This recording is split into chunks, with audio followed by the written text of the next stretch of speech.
Stop scrolling. Have you ever seen a dolphin that lives in a river? Meet the Irrawaddy dolphin, or Pesut mahakam, one of the most unique creatures in the world.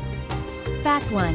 It has a very round head and no snout, giving it a distinctive, smiley, look.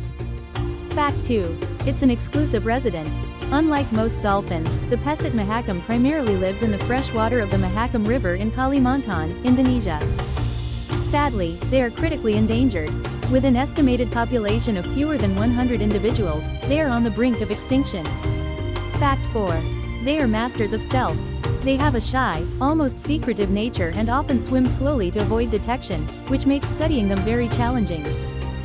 And finally, fact 5. They don't have pointed, conical teeth like other dolphins. Their teeth are small and peg-like, perfectly adapted for grabbing small fish and crustaceans.